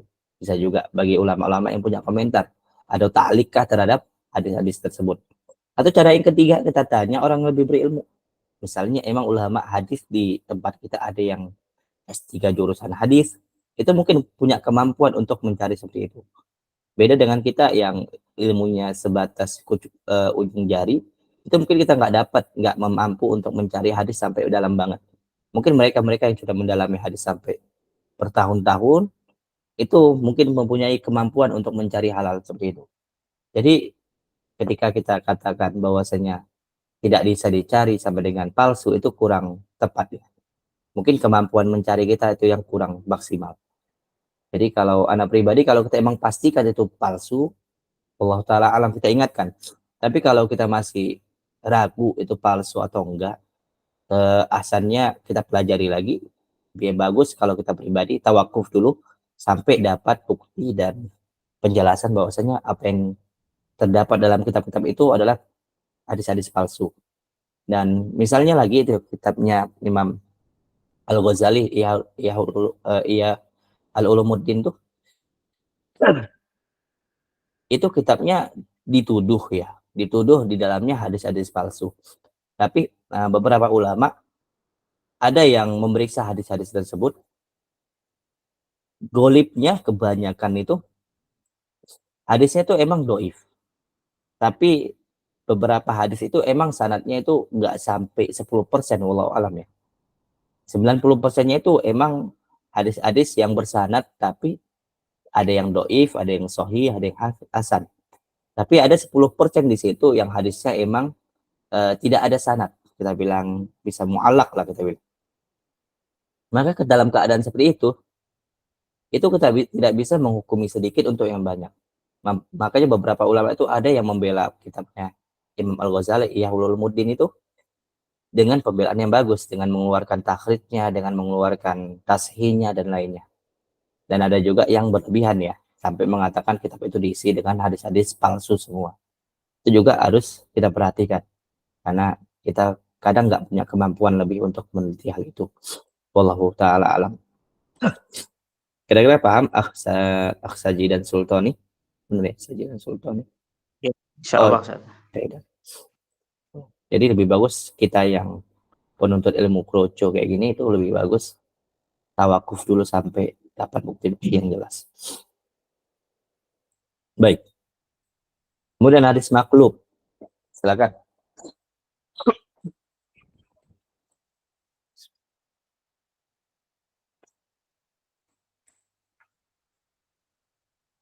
Silakan baca Haris. Hadis maklub pengertian wa huwa isnadul hadis ila ghairi riwayatin, yaitu menyandar Ila Oh, ghairi. ila ghairi rawihi, yaitu menyandarkan hadis kepada selain rawi aslinya. Contoh hadis maklub sanad an Yahya ibni Abi Katsir an Abdullah ibni Abi Qatadah an abihi an Nabi sallallahu alaihi wasallam. Contoh hadis maklub matan Abi Hurairah hatta la ta'lamu shimaluhu ma tunfiqu yaminuhu faqallabahu ar-rawi ila hatta la ta'lamu yaminuhu ma tunfiqu shimaluhu. Oke, baik. Yang pertama hadis maklub itu hadis yang kita bilang bisa redaksinya atau matannya itu berpindah-pindah posisinya. Berpindah-pindah posisinya. Jadi ada suatu hadis yang matannya itu kadang kebalik-balik. Mungkin yang depan di belakang, atau kata ini yang awalnya di awal diletak di belakang, atau kata yang belakang diletaknya ke depan, atau yang lainnya. Itu maklub dari segi matan. Dan juga ada maklub dari segi sanad. Yaitu misalnya rawinya itu kebalik. Misalnya yang sebenarnya dari Abdullah bin Abi Qatadah yang awalnya kemudian dibuat Qatadah ini ketemu yang lain, bukan di posisi sebenarnya, diubah-ubah posisinya sanadnya. Yang sebenarnya Tobaqoh 2 dijadikan Tobaqoh 6, yang Tobaqoh 7 dijadikan Tobaqoh 3, setelahnya seperti itu. Jadi hadis maklub itu hadis yang diubah-ubah posisinya, bisa dari segi sanadnya kah, atau bisa dari segi matannya kah. Di antara contohnya hadis maklub dari segi sanad yaitu an Yahya bin Abi Katsir an Abdullah bin Abi Qatadah an abihi an Nabi sallallahu alaihi wasallam. Secara zahir hadis ini secara zahir hadis ini aman-aman saja, enggak ada masalah. Akan tetapi di sini ada permasalahan, yaitu sanadnya diubah, kita bilang diganti posisinya. Yang awalnya dari an Abdullah ibni Abi Qatadah, kemudian an Yahya ibni Abi Katsir, kemudian baru an abihi an Nabi sallallahu alaihi wasallam. Tapi perawinya membuat redaksi sanadnya dengan an Yahya ibni Abi Katsir an Abdullah ibni Abi Qatadah an abihi an Nabi sallallahu alaihi wasallam. Di sini ada perubahan redaksi. Yang awalnya Abdullah ibni Abi Qatadah dibuat yang pertama Yahya ibni Katsir. Jadi ada perubahan. Kemudian contoh hadis maklub dari segi matan yang kedua yaitu Abi Hurairah radhiyallahu anhu hatta la ta'lam shimaluhu ma tunfiq yaminuhu faqallabahu rawi ila hatta la ta'lam yaminuhu ma tunfiq shimaluhu. Hadisnya ini secara matan biasa-biasa aja, nggak ada beda-beda kali kan. Kata-katanya nggak ada berkurang, tapi posisinya diubah. Yang benar apa? Yaitu dia berinfak sampai nggak tahu tangan kirinya apa yang dilakukan tangan kanannya. Itu matan hadis sebenarnya. Tapi rawinya mengatakan dia berinfak sampai nggak tahu tangan kanannya apa yang dilakukan tangan kirinya. Kira-kira sama nggak maksudnya? Sama-sama tentang sedekah. Tapi beda lafadznya. Karena ada pertukaran. Yaitu yang awalnya berinfak itu pakai tangan kanan, diubah rawinya berinfaknya pakai tangan kiri. Dan ini kemungkinan hadis maklub itu sangat banyak. Misalnya lagi hadis mengenai Rasulullah SAW, apakah turun dengan kaki luankah atau tangan luankah? Kemudian hadis Rasulullah SAW mengenai suatu kejadian itu juga itu kadang makhluk juga, kadang diluankan, kadang diakhirkan suatu permasalahannya. Itu juga bisa terjadi banyak hal. Jadi hadis makhluk itu secara sederhana hadis yang diacak, bisa dari segi matannya ataupun dari segi syaratnya. Kira-kira paham apa yang dimaksud hadis makhluk? Apa Ustaz? Ya, silakan. Kalau yang hadis makhluk matan itu apa bisa kita pikirin kemungkinannya kalau yang lafat la ta'lamu yaminhum atau fikusimaluhu ini datang dari torik yang lain gitu Ustaz? Bisa, tapi mungkin aja kesalahannya kalau sama-sama dari Abu Hurairah, maka yang salah cuma satu. Tapi kalau selain Abu Hurairah mungkin saja. Mungkin ada dua rawi, misalnya Abu Hurairah sama Anas yang riwayat dari sini. Mungkin aja Rasulullah SAW itu mengajarkan dua kata.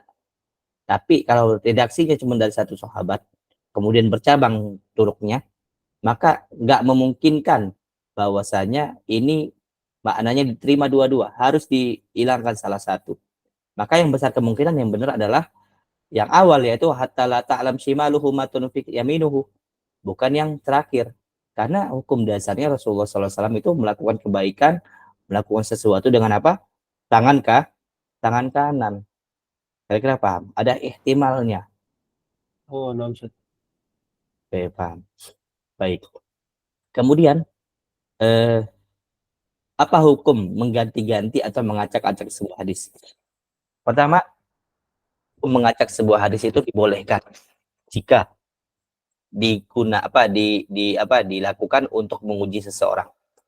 Di antaranya itu kalau tidak salah saya ya, orang-orang Basrah pernah menguji Imam Bukhari rahimahullah taala dengan memberikan 100 hadis kepada Imam Bukhari yang matan dan syaratnya itu diacak. Misalnya hadis 1, hadis mengenai toharoh. Sanadnya udah ada, matannya sudah ada, tapi diacak. Matannya dilempar ke hadis 99, ada sanadnya juga diacak-acak yang atas ke bawah, atau diacak juga sanadnya rawinya ke hadis yang lain. Maka Imam Bukhari rahimahullah ta'ala membenarkan semua apa yang salah-salah dari mereka, dan diketahui bahwasanya Imam Bukhari mempunyai kekuatan dalam ilmu hadis yang sangat luar biasa. Hatta itu Imam Bukhari sampai menyebutkan kembali kesalahan mereka, kemudian membenarkan apa yang salah. Jadi setelah mereka menyebutkan yang salah-salah sampai 100 hadis, Imam Bukhari nggak bilang, tadi hadis pertama apa ya? Enggak. Tapi langsung Imam Bukhari mengatakan, hadis pertama kamu katakan seperti ini, yang benar seperti ini. Hadis kedua kamu katakan seperti ini, yang benar seperti ini. Sampai hadis ke-100 Imam Bukhari benarkan hadis-hadis yang masalah. Dan ini biasa ya.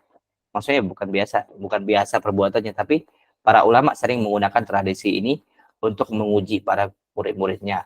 Apakah beneran paham atau ingat dengan apa yang ada dalam hafalannya itu. Karena kan kita ngafal hadis itu, ngafal sanad dan matan.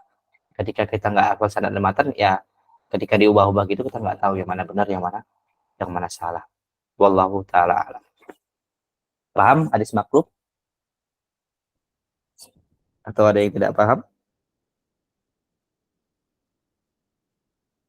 Paham Ustaz, insyaallah. Oke, baik. Kita lanjut sedikit lagi. Sudah habis ya? Oke. Silakan.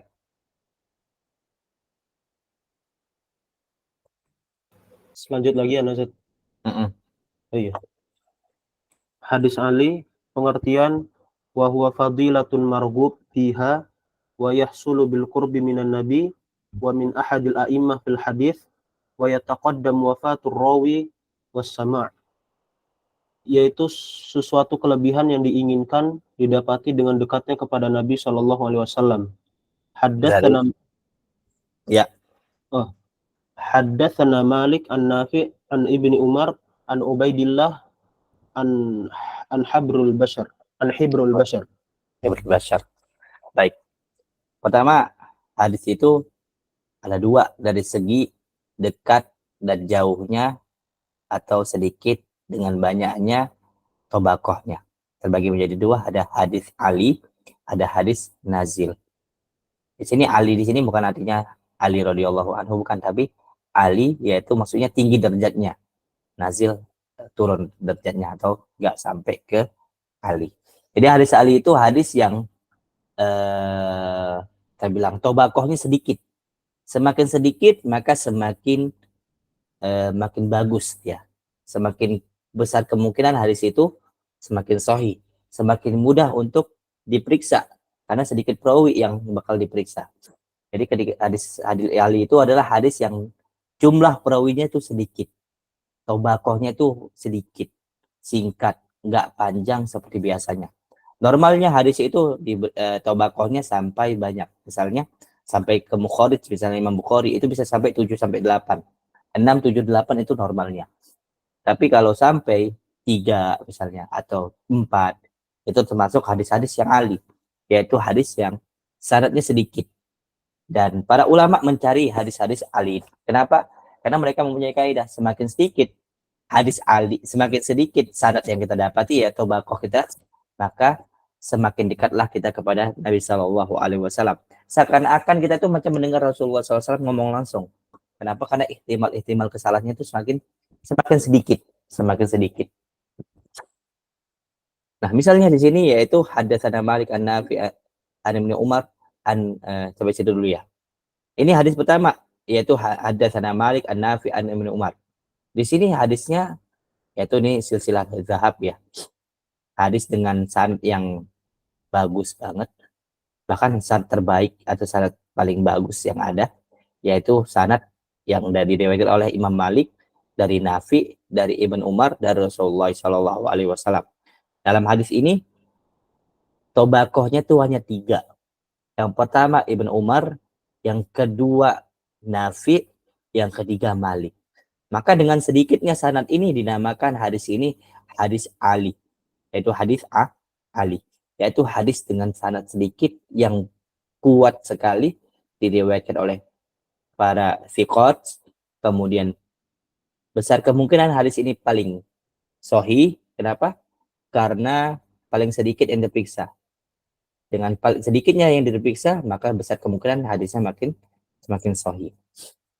Begitu juga hadis setelahnya an Ubaidillah an Hibril Bashar, yaitu dari Ubaidillah dari menceritakan bahwasanya dari Hibril Bashar itu dari Ibn Abbas radhiyallahu anhu. Jadi Hibril Bashar di sini maksudnya adalah Ibn Abbas. Sanadnya cuma 2, dari Ubaidillah dan Ibn Abbas doang. Semakin ali, dan dia lebih ali daripada hadisnya Malik. Kenapa? Karena yang kedua ini Ubaidillah ini cuma 2 sanad doang. Cuma 2 sanad doang, cuma 2 rawi doang habis. Sedangkan yang kedua ini sampai 3 rawi. Maka hadis 2 ini termasuk hadis yang ali karena sanadnya semakin sedikit, maka dikatakan hadisnya ali, tinggi derajatnya. Kemudian hadis nazil yaitu maditul ali, yaitu hadis kebalikan dari ali. Yaitu misalnya an Syihabin an Urwah Ibn Zubair an Aisyah radhiyallahu anha anna Rasulullah sallallahu alaihi wasallam kana idza staka yaqra'u ala nafsihi bil muawwidzat. Bahwasanya Rasulullah sallallahu alaihi wasallam ketika terjadi sesuatu dia membaca dengan 3 muawwidzat, yaitu dengan baca qul huwallahu ahad, kemudian surah An-Nas, kemudian surah Al-Ikhlas, Al-Falaq. Hadis ini diriwayatkan oleh berapa ulama? Ya, berapa rawi? Di antaranya dari Ibn Syihab, dari Urwah, dan dari Aisyah. Diketahui bahwasanya hadis ini diriwayatkan oleh 3 rawi, yaitu tobakohnya cuma 3, Ibn Syihab, Urwah, dan Aisyah, 3 doang. Kemudian baru Rasulullah Shallallahu Alaihi Wasallam. Akan tetapi hadis selainnya yaitu haddatsana yakni Nabi an Malik an Ibn Hisham an Urwah an Aisyah zaujin Nabi Shallallahu Alaihi Wasallam. Nah, hadis yang bawahnya ini sama hadisnya tentang muawwidzat juga. Akan tetapi hadis yang bawah lebih panjang sanadnya daripada hadis yang atas. Yang atas langsung Ibn Syihab, Urwah, sama Aisyah. Sedangkan yang bawah ada Nabi, ada Malik, ada Ibn Syihab, ada Urwah, ada Aisyah. Yang atas sanadnya cuma 3, yang bawah sanadnya cuma 5. Maka yang atas sanadnya Ali, yang bawah sanadnya nazil, yaitu lebih rendah daripada si Ali. Jadi Ali dan nazil ini nisbi. Kalau dibandingkan di antara dua hadis 3 dan 4 sanad, maka yang Ali adalah 3, yang nazil adalah 4. Jika dibandingkan 5 dan 6, maka yang Ali adalah 5, yang nazil adalah 6. Begitu juga yang lain, apalagi dibandingkan dengan 2 dan 5. Jelas yang 2 Ali, yang 5 nazil. Wallahu taala a'lam. Kira-kira paham hadis nazil dan Ali?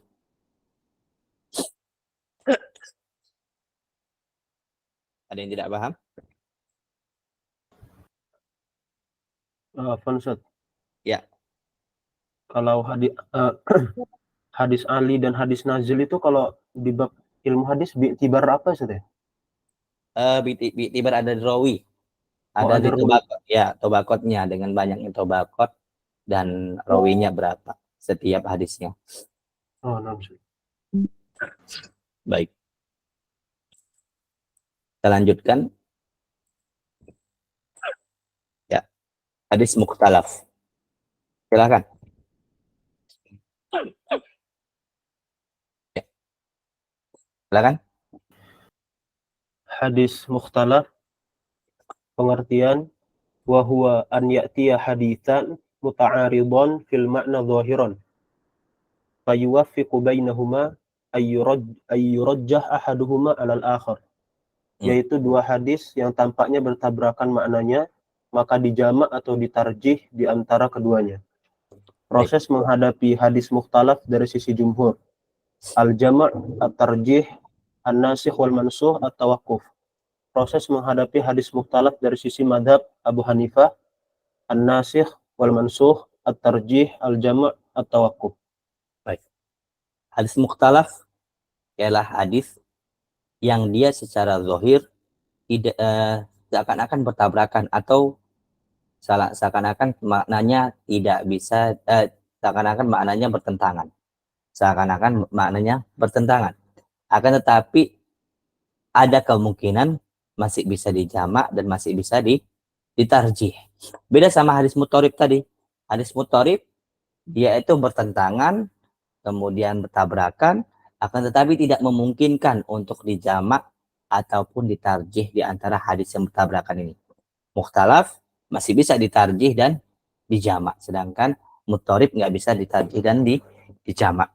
Itu dia hadis mukhtalaf, yaitu hadis yang tampaknya ada dua hadis atau lebih ya, yang tampaknya bertentangan akan tetapi masih bisa dijamak, yaitu disatukan dua hadis ini dengan banyak sisi, ataupun masih bisa ditarjih, dipilih atau dikuatkan antara dua hadis atau lebih ini, yang mana kita pakai. Enggak langsung dibuang sekaligus kayak si mutharib. Wallahu ta'ala alam. Dan proses menghadapi hadis mukhtalaf ini ada dua proses. Yang pertama proses dari jumhur, yaitu mazhab Syafi'iyah, Malikiyah sama Hanabilah. Itu ada 4 proses sama seperti Abu Hanifah, tapi prosesnya berbeda. Kalau jumhur mengatakan kalau kita dapati hadis mukhtalaf, yang pertama kita usahakan kita jamak ini. Kita pakai dua-dua hadisnya dengan takwilan atau kita bilang dengan kita bilang memasukkan makna yang lain, hadis yang satu dengan hadis yang lainnya kita usahakan digabungi. Kita cari titik terang antara keduanya. Titik terang antara keduanya. Kalau nggak bisa dijamak, maka kita usahakan ditarjih. Yaitu kita kuatkan antara dua hadis atau lebih ini. Yang mana sih yang paling aqua, paling kuat di antara hadis-hadis ini yang bisa kita pakai. Dan kita tinggalkan hadis yang nggak bisa kita pakai. Dengan banyak wujuh, kita bilang. Dengan banyak cara-cara untuk mentarjih. Kemudian kalau nggak bisa ditarjih, nggak mungkin, ini nggak ada nih penguatnya antara kedua ini, nggak ada penguatnya, maka dipakailah cara nasikh wal mansukh, yaitu mencari yang mana penghapus hukum dan yang mana hukumnya dihapus. Jadi hadis itu terkadang ada waktu-waktunya. Misalnya hadis ini diucapkan Rasulullah di Madinah dan hadis satu lagi diucapkan Rasulullah di Mekah, maka dilihat ini hadisnya bertentangan, maka tidak mungkin diamalkan sekali dua dan nggak mungkin juga ditarjih, maka digunakan nasikh wal mansukh. Kita katakan bahwasanya kita ngamalin hadis di Madinah.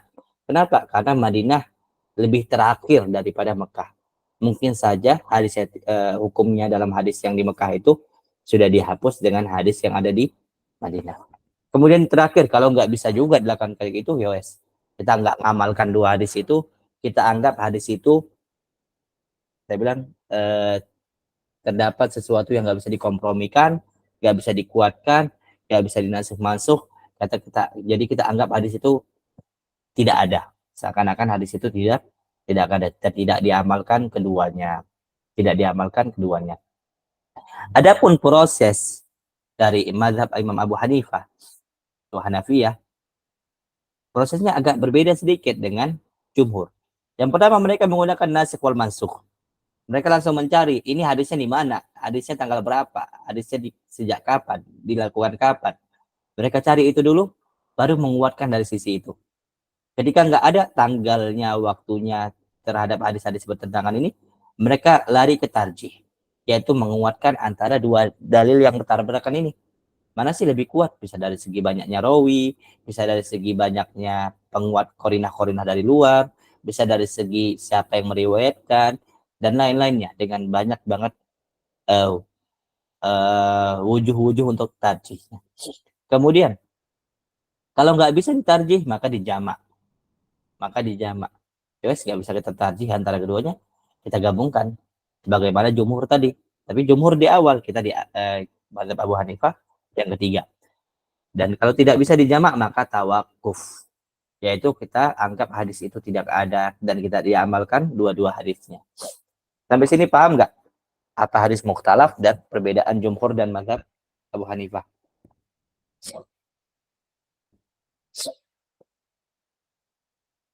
Oke, baik. Saya anggap paham. Silakan baca. Yang atasnya dulu. Hadis mukhtalaf rawal Bukhari wa Muslim min hadits Abi Sa'id al-Khudri radhiyallahu anhu marfu'an la salata ba'da subh hatta tartafi asy-syams wa la salata ba'da al-'asri hatta taghib asy-syams. Wa rawal Ya, langsung. وروى البخاري ومسلم أيضا من حديث أبي قتادة رضي الله عنه مرفوعا إذا دخل أحدكم المسجد فليركع ركعتين قبل أن يجلس. Baik. Dua hadis ini, yang pertama, hadis Abi Sa'id Al-Khudri, bahwasanya Rasulullah SAW mengatakan, bahwasanya Rasulullah SAW melarang seseorang itu la sholata ba'da subhi hatta tartafi asy-syamsi, yaitu nggak boleh seseorang itu sholat setelah subuh sampai matahari itu terbit, kita bilang. Dan nggak boleh juga sholat setelah asar sampai matahari itu terbenam. Jadi ada dua larangan. Yang pertama, la sholata ba'da subhi. Nggak boleh sholat setelah subuh, itu nggak boleh ada sholat. Apapun sholatnya, karena sini la nafiyah. La nafiyah yufidul umum dalam usul fikih. Kalau ada la sholata, artinya nafi jins. Semua jenis sholat nggak boleh setelah subuh sampai matahari kita bilang terbit atau kita bilang naik, dan nggak boleh juga sholat apapun setelah asar sampai matahari terbenam. Maka kita pahami dari hadis pertama bahwasanya apa? Nggak boleh kita melakukan sholat apapun ketika setelah subuh dan setelah asar habis. Sholat apapun, karena sini lainnya la nafiyah yufidu al-umum, menghasilkan keumuman dari menafikan dari nafil jins di sini. Jadi semua jenis sholat itu nggak boleh. Kemudian hadis kedua, rawal Bukhari wa Muslim aidan min hadits Abi Qatadah radhiyallahu anhu marfu'an idza dakhala ahadukumul masjid falyarka raka'ataini qabla an yajlis. Jika kalian masuk sebuah masjid, maka sholatlah kalian 2 rakaat sebelum kalian duduk. Sholatlah kalian 2 rakaat sebelum kalian duduk. Maka dipahami hadis ini, ketika kita masuk masjid, di waktu apapun selama kita masuk masjid, maka kita disuruh melakukan sholat 2 rakaat. Secara zahir hadis ini bertentangan. Yang pertama, dilarang sholat apapun setelah subuh dan asar. Mau alasan apapun dilarang. Sedangkan hadis kedua, yaitu kita disuruh kalau masuk masjid di waktu apapun, kita disuruh sholat 2 rakaat. Kira-kira bertentangan nggak dua hadis ini secara zahir?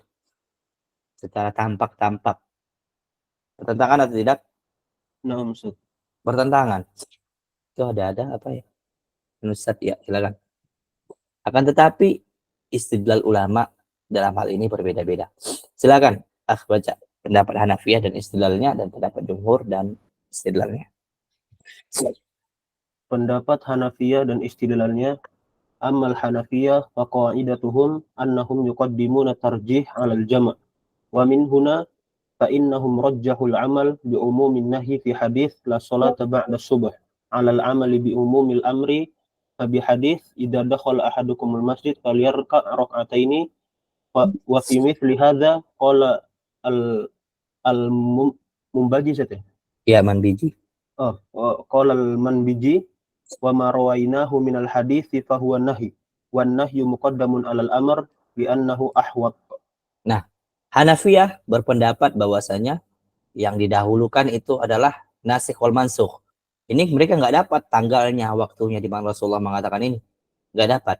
Kemudian mereka beralih ke cara kedua, yaitu tarjih menurut Hanafiyah.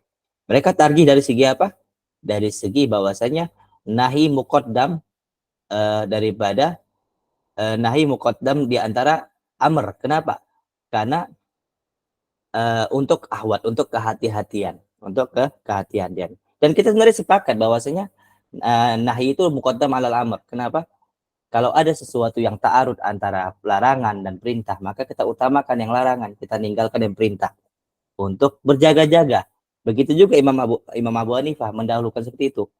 Tapi mereka thoriqah untuk menggunakan hadis berbeda. Mereka tidak menggunakan jamak dulu, tapi langsung ke tarjih. Dan tarjihnya dari sisi yaitu wan nahyu muqaddamun alal amri, yaitu larangan itu lebih dahulukan daripada perintah. Li'annahu ahwat, dikarenakan itu dari segi kehati-hatian. Maka beliau mengamalkan hadis yang atas. Kenapa? Artinya nggak boleh sholat apapun, hatta sampai sholat tahiyatul masjid pun di waktu setelah subuh dan asar itu nggak boleh juga. Kenapa? Karena hadisnya melarang seluruh waktu, yaitu nafyu al-jins. Kemudian pendapat jumhur dan istidlalnya, silakan. Pendapat jumhur dan istidlalnya, anna Syafi'iyah jama'u bainal haditsaini fa khassasu umum la salata ba'da subh biqaul idza dakhala ahadukumul masjid falyarka' rak'atain. Id al-haditsan bainahuma umum wa khusus wajhai ay anna kila minhuma amun wa min wajhin khas min wajh.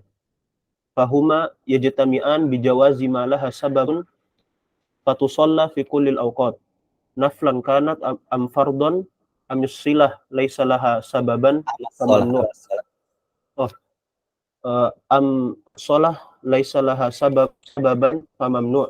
Amas sholatu itu sholat maksudnya. Amas sholatu amma as-sholatu laisa laha sabab famamnu.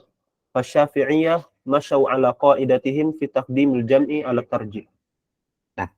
Adapun jumhur menggunakan jamak didahulukan daripada tarjih. Dan terkhusus pada Syafi'iyah mengatakan bahwasanya kita jamak dengan cara tertentu. Yaitu apa? Tetap dilarang sholat setelah asar dan setelah subuh. Tapi apa itu jika sholatnya nggak ada sebabnya, atau kita bilang sholat mutlak. Adapun sholat-sholat yang ada sebabnya, seperti ganti sholat kah, qada sholat kah, atau tahiyatul masjid kah, ataupun sholat-sholat yang ada sebabnya, maka tidak terlarang setelah subuh dan setelah asar.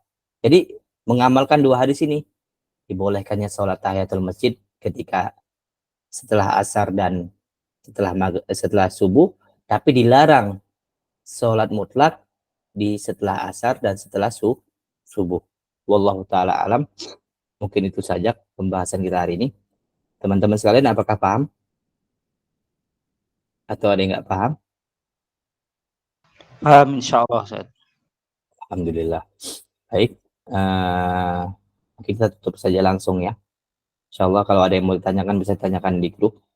Anda minta maaf jika ada salah dalam ucapan dan penyampaian. Qadarullah juga hari ini kurang sehat, jadi banyak penyampaian yang mungkin kurang. Kita tutup dengan doa kafaratul majlis. Subhanakallahumma wa bihamdika asyhadu an la ilaha illa anta astaghfiruka wa atubu ilaik. Assalamualaikum warahmatullahi wabarakatuh. Assalamualaikum.